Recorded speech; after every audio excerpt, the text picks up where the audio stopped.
The woman tumbled from the saddle for the third time that morning, landing hard in the dirt while the ranch hands doubled over with laughter, their mockery echoing across the dusty corral of Cripple Creek, Colorado, in the spring of 1878. Penelope Sutton pushed herself up on trembling arms, tasting dirt and humiliation in equal measure.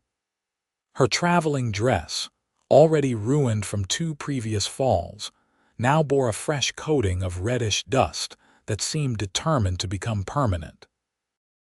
The mare that had thrown her stood a few feet away, looking almost apologetic, though Penelope suspected that was just her imagination trying to find kindness where none existed. Like watching a newborn calf try to dance, one of the ranch hands called out, slapping his knee. "How'd you even make it out here from Boston, Miss Sutton?" "In a wagon with your eyes closed." The others joined in with renewed vigor, their laughter cutting deeper than any physical wound the fall had inflicted.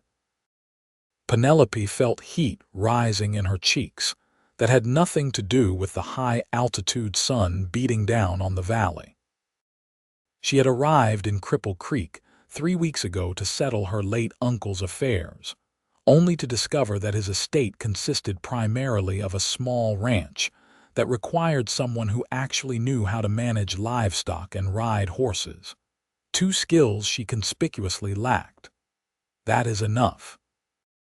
The voice came from the far end of the corral, deep and resonant, carrying authority that silenced the laughter instantly. Penelope looked up to see a man approaching, and her breath caught despite her embarrassment. He was massive, easily over 6 feet tall, with shoulders that seemed to span half the width of the gate he was walking through. Long dark hair fell past his shoulders, tied back loosely with a leather cord. His arms, exposed by rolled-up sleeves, showed muscles that moved beneath tanned skin like coiled rope. A thick beard covered much of his face, but his eyes were visible, a startling shade of gray that seemed to see everything. "Mr. Irwin," one of the ranch hands said, suddenly finding great interest in his boots. "We were just having a bit of fun." "Fun is when everyone is laughing," the mountain man said, his voice calm but carrying an edge that made the ranch hands shift uncomfortably. "Get back to work, all of you." They scattered like leaves before a storm, leaving Penelope alone in the corral with the imposing stranger. She tried to stand, but her legs wobbled beneath her, still shaken from the fall. Before she could collapse again, strong hands gripped her arms, steadying her with surprising gentleness given their obvious strength. "Easy now," he said, his voice softer than before. "You took a hard spill there." Penelope found herself looking up into those gray eyes, close enough now to see flecks of darker color within them. "I am fine," she said, trying to inject confidence into words that came out more breathless than she intended. "Just clumsy, apparently." "Not clumsy," he said, releasing her arms once he was certain she could stand. "Untaught. There is a difference." "You are very kind, but I fear I may be hopeless," Penelope said, brushing ineffectually at her ruined dress. "I have been trying for days, and every horse in the stable seems determined to part ways with me as quickly as possible." The man studied her for a long moment, and Penelope found herself unable to look away. There was something about him that demanded attention, a presence that filled the space around him. He was rugged in a way that Boston society would have found barbaric, but standing here in the wild Colorado mountains, he seemed perfectly suited to his environment. "Nothing is hopeless," he finally said. "Everything can be learned with proper teaching and patience. I am Ryder Irwin. I trap and hunt in the mountains most of the year, but your uncle and I were friends. When I heard of his passing, I came down to pay respects." "Penelope Sutton," she said, offering her hand in what felt like a ridiculously formal gesture given the circumstances. His hand engulfed hers, calloused and warm. You knew my uncle well. Well enough, Ryder said. Henry was a good man. He would be troubled to see his niece struggling like this. The ranch hands should be helping you, not mocking you. Penelope withdrew her hand, fighting the urge to cradle it against her chest where she could still feel the warmth of his touch. They were hired by the estate lawyer to maintain the property until it could be sold. I suspect they view me as a temporary nuisance rather than someone deserving of their assistance. You are planning to sell then? I do not see much choice, Penelope admitted, surprised at how easily she was speaking to this stranger. I know nothing about ranching, and as you have witnessed, I cannot even master the basic skill required to move about the property. The lawyer suggested I return to Boston and handle everything through correspondence. Ryder was quiet for a moment, his gaze drifting to the mountains that surrounded the valley, their peaks still capped with snow despite the warming weather. That is one option, he said slowly, or I could teach you. Penelope blinked, certain she had misheard. Teach me what? To ride, he said, turning those gray eyes back to her. And anything else you need to know about managing the ranch. Your uncle loved this place. Seems ashamed to sell it without even giving yourself a fair chance. Why would you do that? Penelope asked, suspicion warring with hope in her chest. You do not even know me. I knew Henry, Ryder said simply. And I saw what just happened here. Those men need to learn some respect and you need to learn to ride. Seems like solving one problem might help with the other. Penelope studied him, trying to understand his motivation. In Boston, such an offer would come with expectations, with strings attached that would only become visible once you were thoroughly entangled. But something in Ryder's direct gaze suggested he meant exactly what he said, and nothing more. When would we start? She asked. Tomorrow morning, Ryder said. Sunrise. Meet me here at the corral. That is very early, Penelope said, thinking of how the altitude already left her exhausted by mid-afternoon. The corner of Ryder's mouth twitched, not quite a smile but close. Horses are easier to work with in the cool morning air, so are students. Besides, you want to learn this before summer heat makes everything harder. Penelope nodded slowly. Tomorrow morning then, sunrise. Ryder tipped his head in acknowledgement and turned to leave, moving with an easy grace that seemed at odds with his massive frame. Penelope watched him go, already wondering if she had made a terrible mistake or the best decision since arriving in Colorado. That night, she lay in her uncle's house, her house now legally, listening to the unfamiliar sounds of the mountains. Coyotes called in the distance, their yips and howls creating an eerie chorus. Wind moved through the pine trees with a sound like rushing water.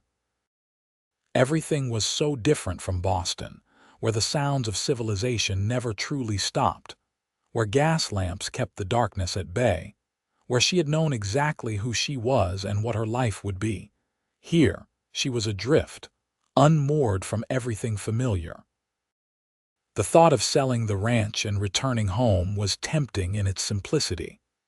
She could go back to her small apartment, resume her work at the library, return to the comfortable if somewhat lonely life she had built.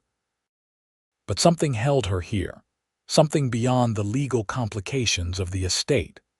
Perhaps it was the way her uncle had written about this place in his letters, describing the mountains with the passion other men reserved for lovers. Perhaps it was the challenge of it, proving to herself that she could master something so foreign to her experience. Or perhaps, a small voice in her head whispered, it had something to do with the gray-eyed mountain man who had spoken to her with such unexpected gentleness. She pushed that thought aside firmly. Ryder was offering to teach her a necessary skill, nothing more. Allowing romantic notions to cloud her judgment would be foolish and potentially dangerous. She knew nothing about him beyond a name and his claimed friendship with her uncle. For all she knew, he could be the worst sort of scoundrel, hiding predatory intentions behind helpful words. But when she finally drifted to sleep, her dreams were filled with mountains and horses and strong hands that kept her from falling. The sun had barely begun to paint the eastern sky with pale light when Penelope arrived at the corral the next morning.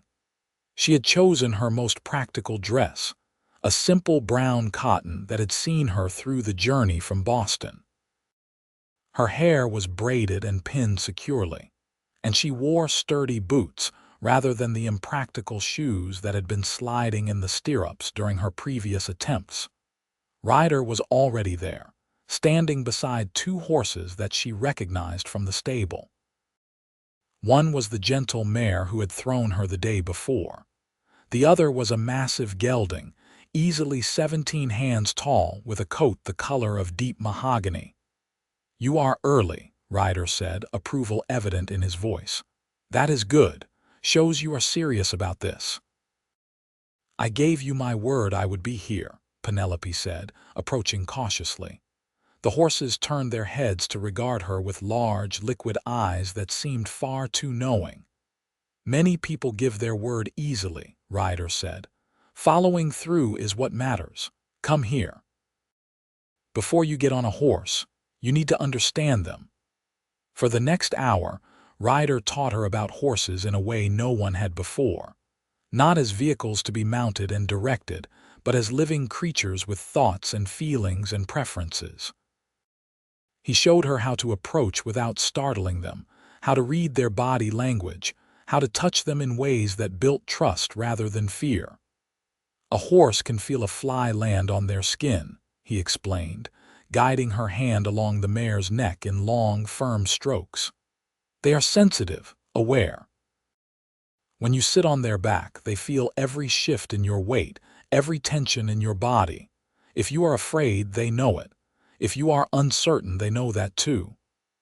"How can I not be afraid when I have fallen so many times?" Penelope asked, continuing to stroke the mare's neck. The horse's eyes had half closed, seeming to enjoy the attention. "Fear is natural," Ryder said, "but you can choose not to let it control you. The horse does not want to throw you.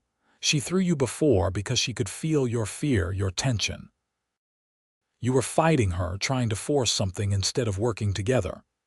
He moved around behind Penelope, and she felt the warmth of him at her back, close but not touching. "Keep stroking her neck." "Good. Now I am going to touch your shoulders. Is that acceptable?" Penelope's heart hammered, but she managed to say, "Yes." His hands settled on her shoulders, large and warm even through the fabric of her dress. "You are holding all your tension here," he said, applying gentle pressure. "And here in your neck. The horse feels this. You must learn to relax, to be present in the moment rather than anticipating disaster."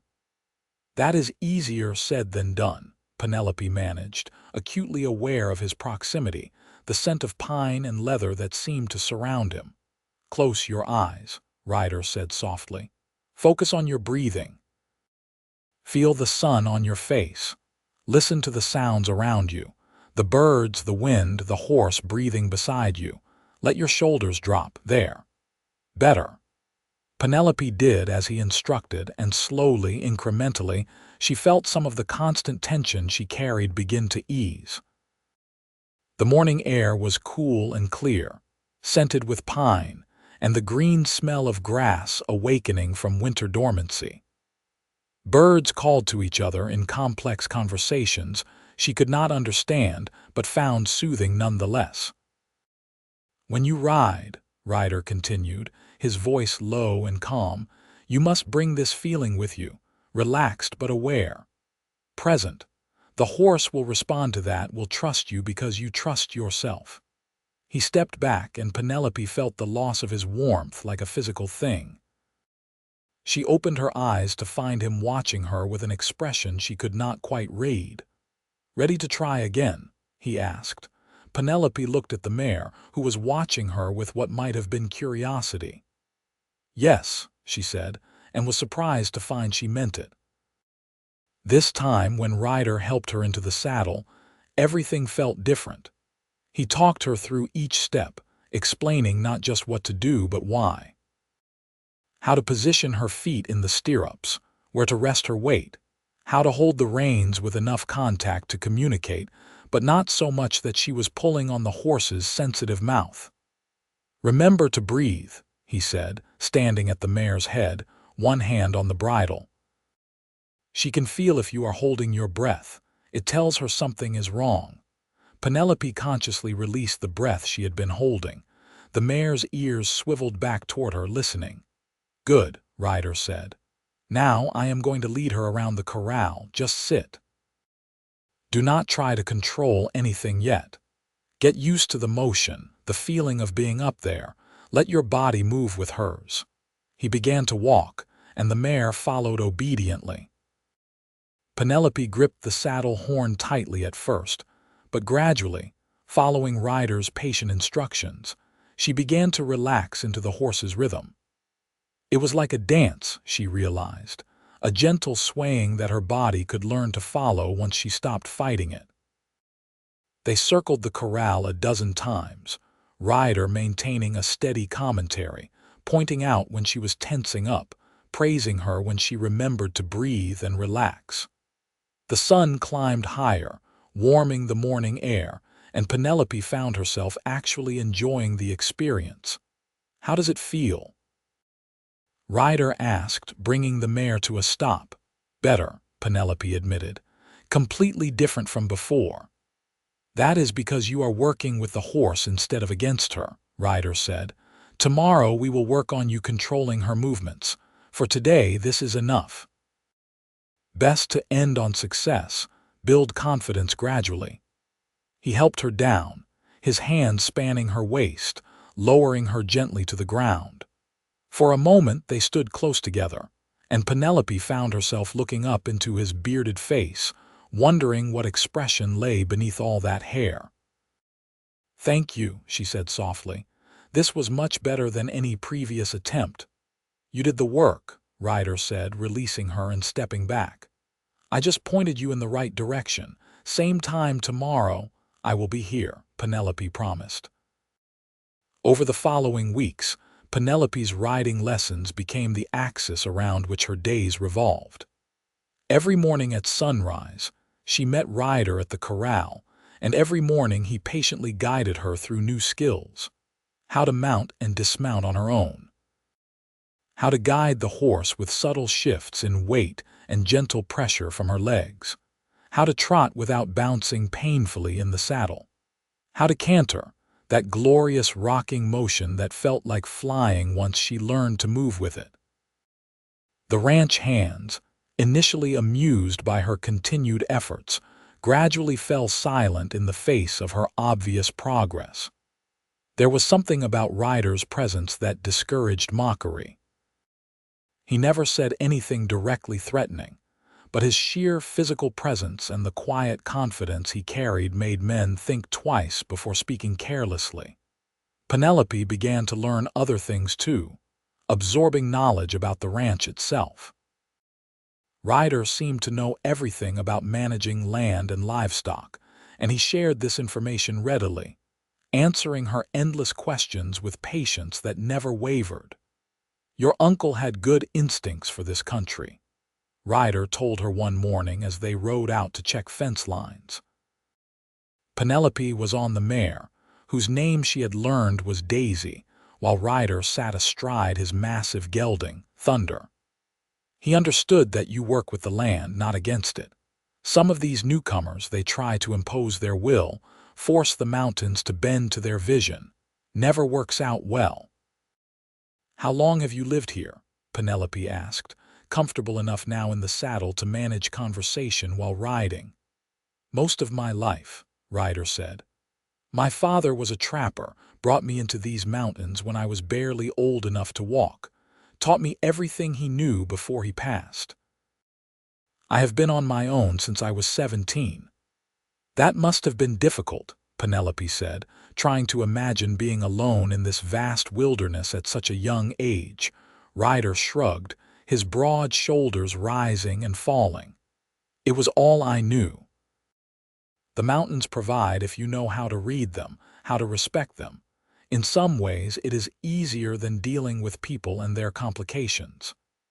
Is that why you spend most of your time alone? Penelope asked, then worried she had overstepped. Forgive me, that was too personal. It is a fair question, Ryder said, guiding Thunder around a fallen log. I suppose I got used to solitude. People can be unpredictable, disappointing. Mountains are honest. They are what they are, no pretense, no hidden motives. Penelope thought about that as they rode, wondering what disappointments had driven Ryder into such isolation. He was probably in his early 30s, she guessed, though the beard made it hard to tell. Young enough that a life lived almost entirely alone seemed tragic somehow. Do you ever get lonely? She asked. Ryder was quiet for so long she thought he might not answer. Finally, he said, sometimes. More lately than usual. Something in his tone made Penelope's breath catch, but before she could respond, Thunder suddenly nickered and tossed his head. Ryder's demeanor changed instantly, his body tensing, eyes scanning the surrounding forest. What is it? Penelope whispered, fear prickling along her spine. Probably nothing, Ryder said, but his hand had moved to the rifle secured to his saddle. Bear, maybe, or elk. Thunder does not spook easy, but he likes to announce when we have company. They waited in tense silence for several heartbeats before a deer burst from the undergrowth, bounding away through the trees. Ryder relaxed, a low chuckle rumbling from his chest. Just a deer, he said. Though Thunder likely smelled something else too. We should head back, storm coming in from the west. Penelope looked at the sky, seeing only occasional fluffy clouds against brilliant blue. How can you tell? Feel the air, Ryder said. The way the wind has shifted. See how the birds are flying lower. They know. Animals always know before we do. Sure enough, by the time they made it back to the ranch buildings, dark clouds had rolled in over the mountain peaks, and the first fat raindrops were beginning to fall. They hurried to get the horses settled in the stable, brushing them down quickly as thunder rumbled overhead. You did well today, Ryder said as they worked side by side. Stayed calm when Thunder got nervous, kept Daisy steady. That shows real progress. Pride warmed Penelope's chest at the praise. I had a good teacher. Rain began hammering on the stable roof, a deafening percussion that made further conversation difficult. They finished with the horses and stood at the stable entrance, watching water pour from the sky in sheets. I should get back to the house, Penelope said, though the idea of running through this deluge was deeply unappealing. You will be soaked before you make it halfway, Ryder said. Best to wait it out. These spring storms blow through quick usually. They settled on hay bales near the entrance, close enough to feel the cool spray of rain but protected from the worst of it. The storm raged around them, turning the world beyond the stable into a gray blur. In this small, dry space, surrounded by the warm smell of horses and hay, Penelope felt strangely peaceful. Can I ask you something? She said, having to raise her voice to be heard over the rain. Ryder turned to look at her, water droplets caught in his dark hair from their rush to shelter. Of course. Why are you really doing this? Penelope asked. Teaching me, helping me. You have given me weeks of your time and I have nothing to offer you in return. Ryder was quiet for a long moment, his gray eyes searching her face. At first it was for Henry, he said finally. Felt like I owed him that much, but that is not why I keep coming back. Then why? Penelope's heart was beating too fast and it had nothing to do with the storm. Because I like seeing you succeed, Ryder said simply. That first day when those men were mocking you, I saw how you picked yourself up despite the humiliation, how you were ready to try again even after failing. That takes courage. And then I started teaching you, and I saw how you listen. Really listen, how you work to understand rather than just going through motions. You have become truly skilled, Penelope. More than that, you have fallen in love with this place. I can see it in how you look at the mountains, how you talk about the ranch. You belong here now. The use of her first name, which he had avoided until now, sent warmth flooding through her. I do love it here, she admitted. That surprises me most of all.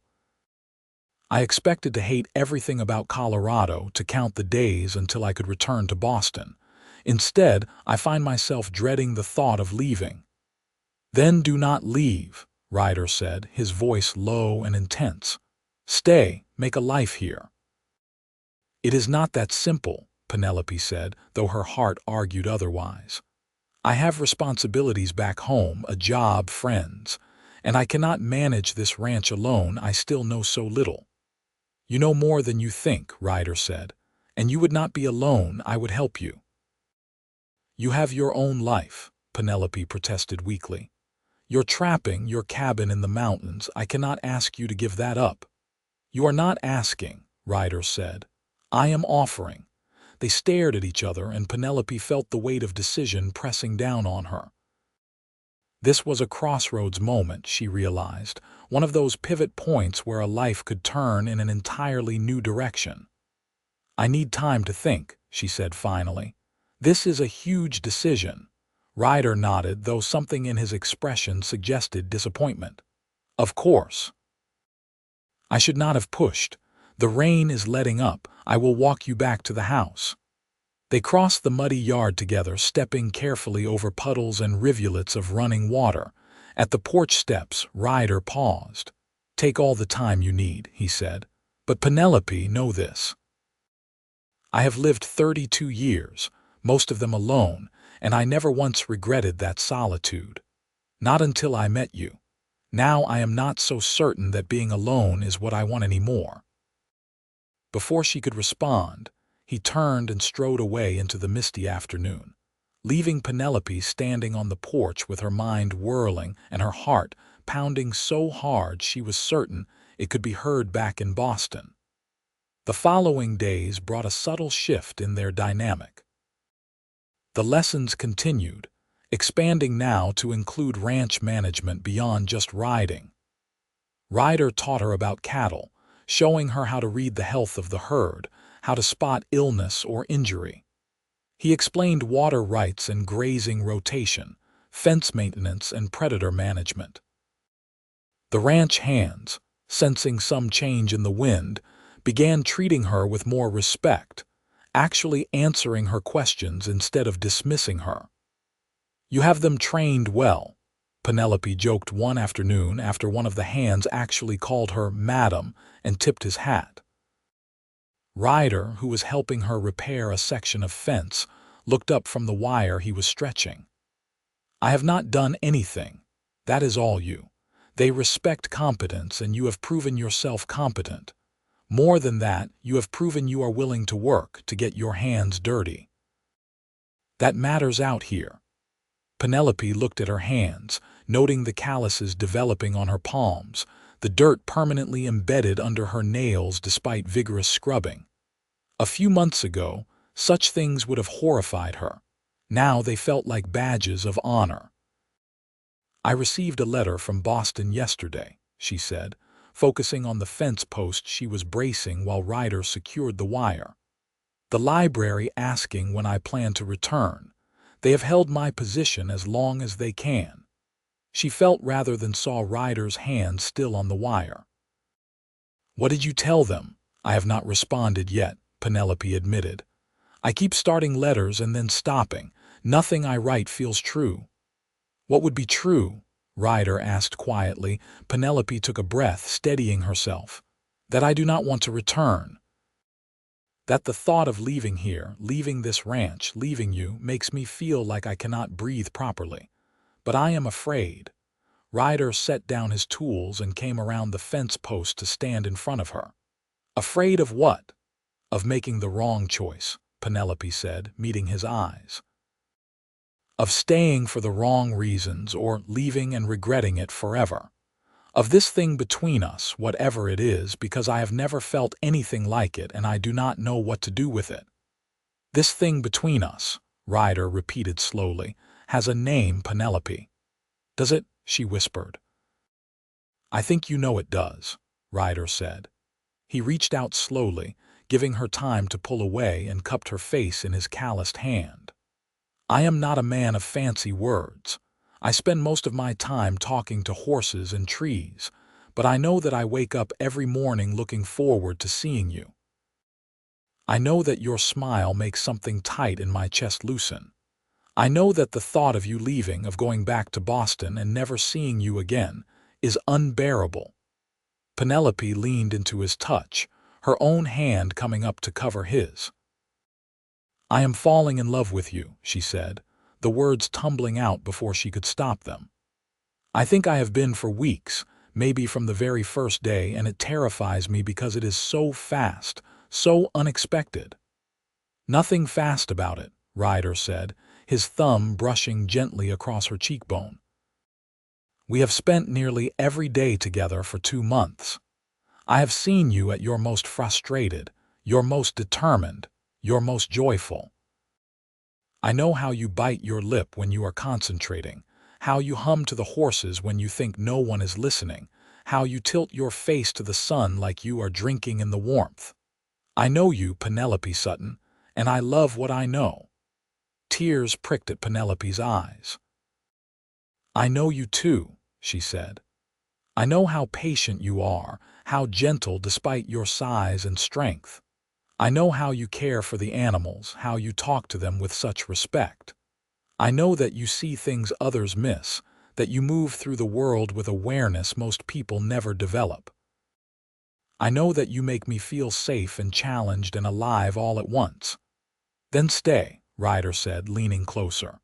Please, Penelope, stay and build a life here with me.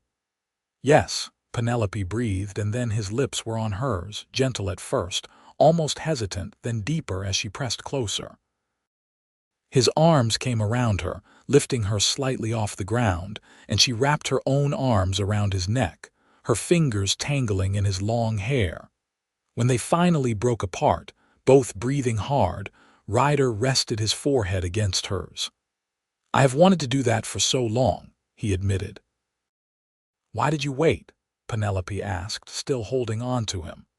Wanted to make sure you knew your own mind, Ryder said.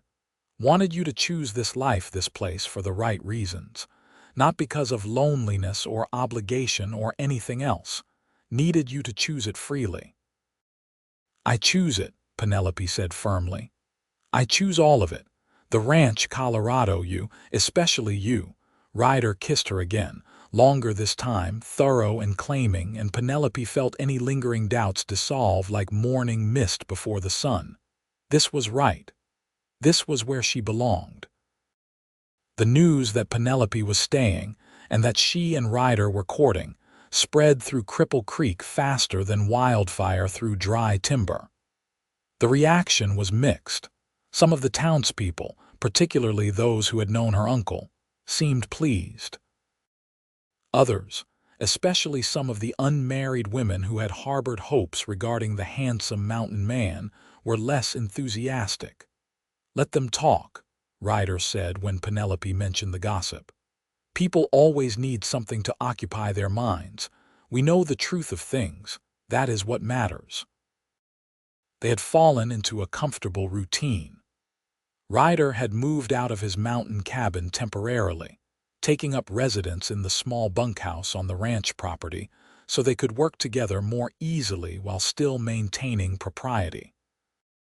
Every morning they worked with the horses, though now Penelope rode with confidence, helping Ryder train some of the younger animals. Afternoons were spent on ranch work, checking cattle, maintaining fences and buildings, planning for the coming seasons. Evenings, they sat on the porch of the main house, watching the sun paint the mountains in shades of gold and crimson, talking about everything and nothing. Ryder told her stories about growing up in the wilderness, about his father and the hard lessons learned in an unforgiving environment. Penelope shared her own history, her childhood in Boston, her love of books, the quiet loneliness that had characterized her life before Colorado. "I always felt like I was waiting for something," she confessed one evening, her hand tucked securely in Ryder's much larger one.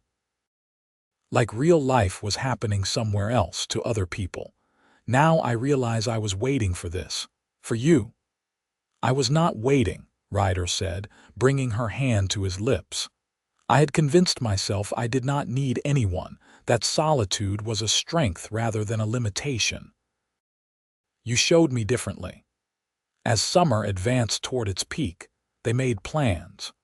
Ryder proposed properly, kneeling in the evening light with a ring he had commissioned from the town jeweler, a simple silver band set with a stone the color of his eyes. Penelope accepted through happy tears, and they set the wedding date for September, after the worst of the summer heat had passed, but before the mountain snows began. The ranch thrived under their combined management. Ryder's knowledge of the land and animals paired perfectly with Penelope's organizational skills and attention to detail. They made improvements to the property, adding a new barn and expanding the pastures. The cattle herd grew, producing healthy calves that would sell well come fall. On one particularly warm day in late July, Penelope was working with a young stallion in the corral, a spirited animal that Ryder had suggested they train for breeding. She had the horse trotting in circles around her, responding to her voice commands and the guidance of the long training lead. "That is beautiful work," a voice called from outside the corral. Penelope looked over to see an older woman watching her, approval evident on her weathered face. "You sit a horse like you were born to it." Penelope laughed, bringing the stallion to a halt and rewarding him with a firm pat on the neck. "That is kind of you to say, but I promise you, I was not born to it. 6 months ago, I could not stay in a saddle for more than a few minutes." The woman's eyes widened. "You are joking." "She is not," Ryder said, emerging from the barn with a bucket of feed. "First time I saw her, she had just been thrown for the 3rd time that morning. And he took pity on me," Penelope said, "taught me everything I know." "Lord above," the woman said, shaking her head. "That gives me hope for my own granddaughter. She is coming to visit from the east, does not know the first thing about horses. Maybe you could teach her a bit." Penelope glanced at Ryder, who shrugged with a slight smile. "I suppose I could," she said slowly, "though I am hardly an expert." "You are expert enough," Ryder said. "And you know how to teach someone who is scared and uncertain because you were there yourself not long ago." That conversation led to another, and before long, Penelope found herself teaching riding lessons to several of the local children and a few adults who had never learned properly. It was work she discovered she loved, the challenge of helping others overcome their fears and find the joy in riding that she had found herself. "You have a gift for this," Ryder told her one evening after watching her work with a particularly nervous young girl. "Patience and understanding. Not everyone can teach the way you do." "I learned from the best," Penelope said, leaning against his solid warmth as they watched the sunset. "You showed me that teaching is not about forcing someone to do something your way. It is about meeting them where they are and helping them find their own path."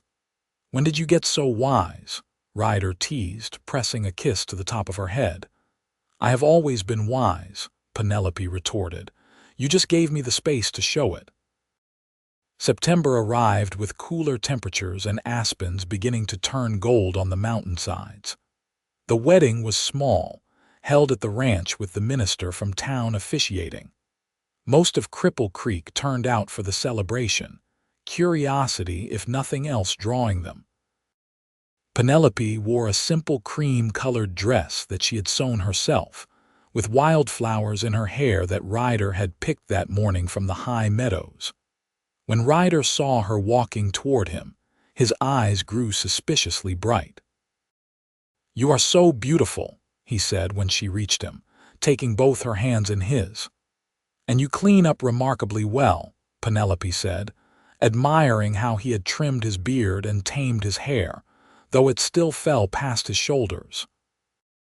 He wore dark trousers and a clean white shirt that strained slightly across his broad chest and shoulders.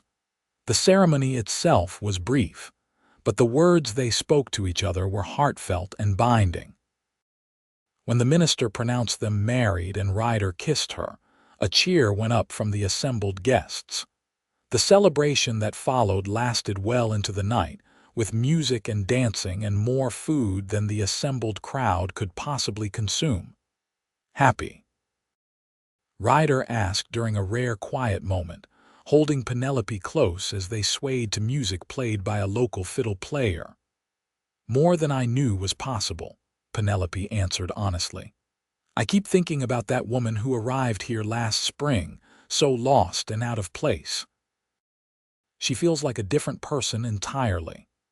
"She is still you," Ryder said, "just the version that was waiting to be found."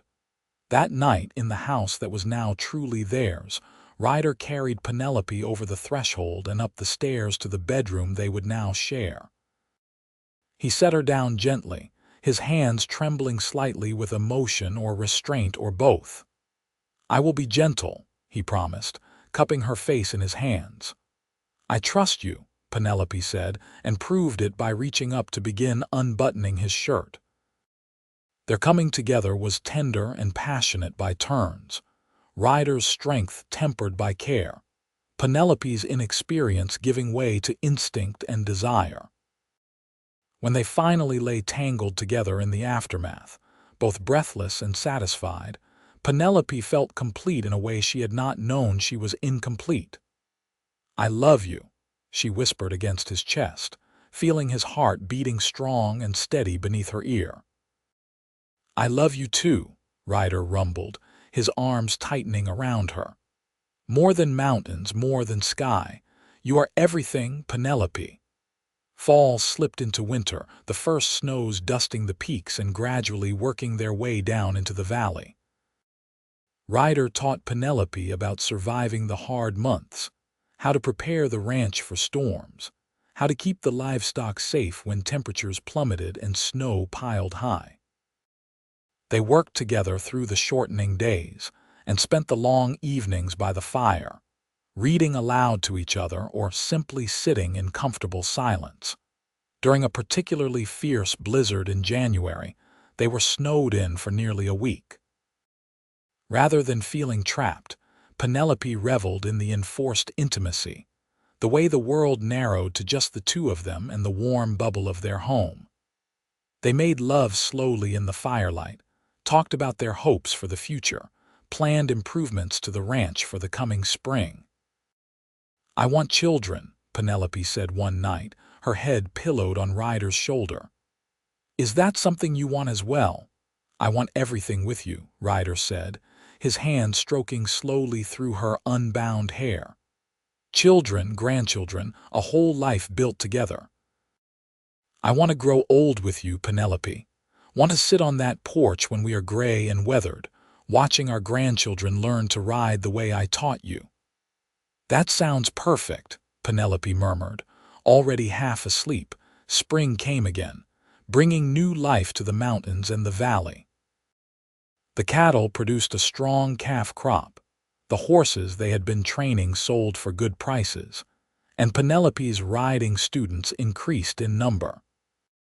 The ranch prospered under their care, becoming known throughout the region as a place where quality animals could be purchased, and where even the most nervous rider could learn proper horsemanship. In late summer, Penelope discovered she was pregnant. She told Ryder one evening as they sat on the porch, watching the familiar sunset paint familiar mountains. "I have news," she said, taking his hand and placing it on her still flat stomach. Understanding dawned in his gray eyes, followed by joy so pure it made Penelope's breath catch. "Truly?" he asked, his voice rough with emotion. "Truly," she confirmed. "The doctor confirmed it this afternoon. We are going to have a baby." Ryder pulled her close, burying his face in her hair. She felt his shoulders shake and realized he was crying silently, overwhelmed by emotion. "Thank you," he whispered. "Thank you for this, for everything, for choosing this life, for choosing me." "It was the easiest choice I ever made," Penelope said, her own tears flowing freely. "The best choice." The pregnancy progressed smoothly, though Penelope found she had to adjust her activities as her body changed. She could no longer demonstrate certain techniques for her students, but she adapted, teaching from the ground and occasionally from the saddle when Ryder was nearby to help. He was fiercely protective, constantly worrying that she was doing too much, working too hard. "I am pregnant, not made of glass," Penelope reminded him regularly, though his concern touched her deeply. Their son was born in early spring, as the aspens were beginning to leaf out and wildflowers dotted the meadows. The labor was long and difficult, and Ryder paced the downstairs like a caged animal until the midwife finally called him up to meet his child. "A boy," Penelope said tiredly, cradling the tiny bundle against her chest. "A healthy, strong boy." Ryder approached slowly, almost reverently, his eyes fixed on the baby. When he gently touched one tiny hand, the infant's fingers curled around his much larger finger, and Penelope watched her strong, stoic husband dissolve into tears again. "He is perfect," Ryder breathed. "What should we name him?" They had discussed names throughout the pregnancy but had not settled on anything definite. Now, looking at their son's face, Penelope said, "What about Henry, after my uncle? If not for him, I would never have come here, never have met you." "Henry Irwin," Ryder said, testing the name. "I like it." Henry would have been honored. Little Henry proved to be a content baby, blessed with his father's gray eyes and what would likely become his mother's brown hair. As he grew, he showed an early fascination with the horses, reaching for them with chubby hands whenever Penelope carried him to the stables. "He will be riding before he can walk," Ryder predicted, and indeed, Henry's first birthday saw him perched in front of his father on Thunder's broad back, laughing with delight at the motion. 2 years later, a daughter joined the family. Emma came into the world much faster than her brother had, as if impatient to begin her life. She had Ryder's dark hair and Penelope's green eyes, and from the very beginning, she made her opinions known with a healthy set of lungs. "She will keep us on our toes," Penelope said, exhausted but happy as she nursed the newborn while Ryder entertained Henry nearby. "Between her and her brother, we will never have a dull moment," Ryder agreed, helping Henry stack wooden blocks that the toddler immediately knocked down with gleeful shouts. The years flowed by like the streams that ran from the mountains, each season bringing its own challenges and joys. Henry grew tall and strong like his father, showing an intuitive understanding of horses and the land that made Ryder beam with pride. Emma proved to be just as stubborn as both her parents, insisting on doing everything her older brother did, whether it was riding or roping or climbing trees. More children followed. Another son, James, quiet and thoughtful, who preferred books to horses but loved the mountains nonetheless. Then twin girls, Sarah and Catherine, who were so identical that even their parents sometimes struggled to tell them apart, and who seemed to communicate in their own private language. The ranch grew along with the family. Additional land was purchased, more buildings constructed. They hired hands to help with the work, people who respected the way Ryder and Penelope managed the property, treating animals and land with care. Penelope's riding school became something of an institution in the region, and adults who had learned from her as children now brought their own children for lessons. Through it all, the love between Penelope and Ryder only deepened. They had their arguments, of course, their disagreements about how to handle various situations. But they had learned early to communicate, to listen to each other, to find compromise. The respect they showed each other became a model for their children, teaching them what a true partnership looked like. On their 20th anniversary, Ryder surprised Penelope by recreating their wedding day as closely as possible. He picked wildflowers from the same high meadow, prepared a special dinner, and in the evening they renewed their vows on the porch where they had spent so many evenings talking and dreaming. 20 years, Penelope said, looking up at him with the same love she had felt as a bride.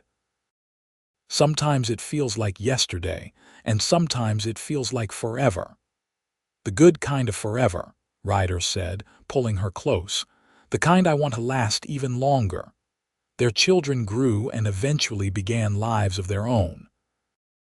Henry took over most of the ranch operations, freeing Ryder and Penelope to travel a bit, to visit places they had only read about. But they always returned to the ranch, to the mountains, to the place where their love had grown. Emma married a young lawyer from Denver and moved to the city, though she visited frequently, and always insisted that her own children spend summers at the ranch, learning to ride from their grandmother. James became a teacher, settling in Cripple Creek itself, and maintaining close ties to the family property. The twins married brothers from a neighboring ranch, staying close enough that family dinners remained a regular occurrence. As Penelope moved into her 60s, she finally reduced her teaching schedule, though she never stopped entirely. There was something about helping nervous students overcome their fear, about watching confidence bloom where there had been only uncertainty, that fed her soul. Ryder, his hair now more gray than dark, his beard streaked with silver, still moved through the world with the same quiet strength he had always possessed. On a spring evening much like the one where Penelope had first agreed to stay, they sat on their porch, watching their grandchildren play in the yard below. Henry's children were teaching Emma's youngest to rope a practice post, while James's daughter sat nearby reading a book. "Do you ever regret it?" Ryder asked suddenly. "Giving up your life in Boston, everything you knew?" Penelope looked at him in surprise. "Never," she said firmly. "Not once, not for a single moment. Why would you ask that?" "I think about that woman who could not ride a horse to save her life," Ryder said, a smile playing at his lips. "The one who fell in the dirt while cruel men laughed. She gave up everything familiar to build something completely new. That took courage I am not sure I could have matched." "You gave up your solitude," Penelope countered. "Your independence, your simple life in the mountains. You took a chance on a clumsy city woman who knew nothing about this world." "Best chance I ever took," Ryder said, taking her hand. "You were never clumsy, just untaught. There is a difference." Penelope laughed, recognizing the words he had spoken to her decades ago. "You told me that the first day." "It was true then, and it is true now," Ryder said. "You just needed someone to show you the way, to be patient while you found your feet. Once you did, you soared." They sat in comfortable silence, hands linked, watching the sun paint the mountains in familiar shades of gold and crimson. Down in the yard, one of the children shrieked with laughter as another successfully landed a rope over the practice post. "I am grateful every single day," Penelope said softly. "For all of it. The struggles, the triumphs, the ordinary moments in between. This life we built together is more than I ever dreamed possible when I stepped off that stage in Cripple Creek." "That woman who stepped off the stage," Ryder said. "She was brave and determined and stronger than she knew. I just helped her see what was already there." "We helped each other," Penelope corrected. "You taught me to ride, to manage a ranch, to belong to this place, but I taught you too. That solitude is not the same as peace. That letting people in, building connections, does not make you weaker. That love is worth the risk of hurt." Ryder brought her hand to his lips, kissing her knuckles gently. "You taught me everything that matters." As the sun dipped below the mountains and the first stars began to appear in the darkening sky, their grandchildren were called inside by their parents. The yard emptied, and the sounds of family life drifted from the house, laughter and conversation, and the clatter of dinner being prepared. "Come inside soon," Henry called from the door. "We are making your favorites." "Soon," Penelope promised, and Henry disappeared back into the warm light of the house. "Our family," Ryder said, wonder still evident in his voice even after all these years. "Our children, grandchildren, this ranch, this life. Sometimes I have to remind myself it is all real, that I am not going to wake up alone in my cabin and find it was all a dream." "It is real," Penelope assured him, leaning against his solid warmth. "Every beautiful, messy, perfect bit of it." They sat there until the stars were bright overhead and the mountain air grew cool enough to make Penelope shiver. Ryder stood, helping her to her feet with the same care he had always shown, and together they walked into the house, into the light and warmth and love of their family. Behind them, the mountains stood eternal against the star-filled sky, witnesses to a love story that had begun with mockery and patience and had grown into something that would echo through generations. A city woman who could not ride and a mountain man who taught her, finding in each other not just companionship, but completion. The ranch would continue long after they were gone, managed by their children and grandchildren, a legacy of what two people could build when they chose love over fear, patience over mockery, partnership over solitude. And somewhere in the mountains, in the wind through the pines and the call of the eagles, their story would live on, a testament to the transformative power of patience, teaching, and love freely given. Inside the house, surrounded by family and filled with the satisfaction of a life well lived, Penelope and Ryder sat down to dinner. The table was full, voices overlapping in conversation, children asking questions and adults providing answers, the comfortable chaos of a family that knew love and security. Ryder caught Penelope's eye across the table and smiled, that slow smile that still made her heart skip even after all these years. She smiled back, and in that moment, everything they had built together, every challenge overcome and joy celebrated, seemed to crystallize into perfect clarity. This was what mattered. This love, this family, this life they had created together in the shadow of the Colorado mountains.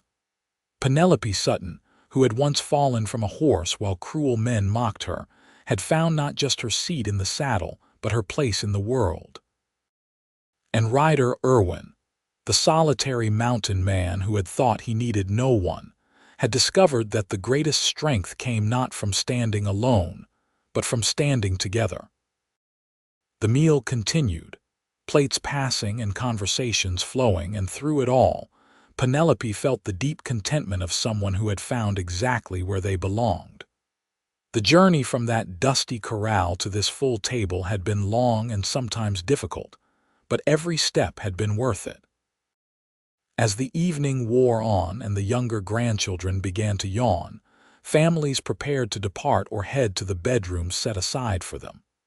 Kisses and hugs were exchanged, promises made to return soon, and gradually the house quieted. Finally alone again, Penelope and Ryder climbed the stairs to their bedroom, the same room they had shared since their wedding night so many years ago. Through the window, the mountains were visible as dark shapes against the star-filled sky, eternal and unchanging. "Tomorrow I thought we might ride up to the high meadow," Ryder said, removing his boots.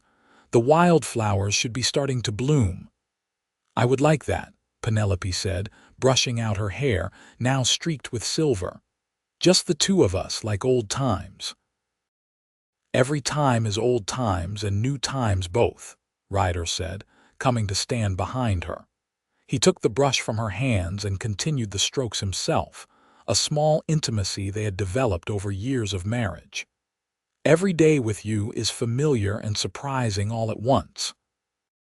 Penelope closed her eyes, enjoying the gentle rhythm of the brush, the warmth of Ryder's presence. "Do you remember teaching me to ride?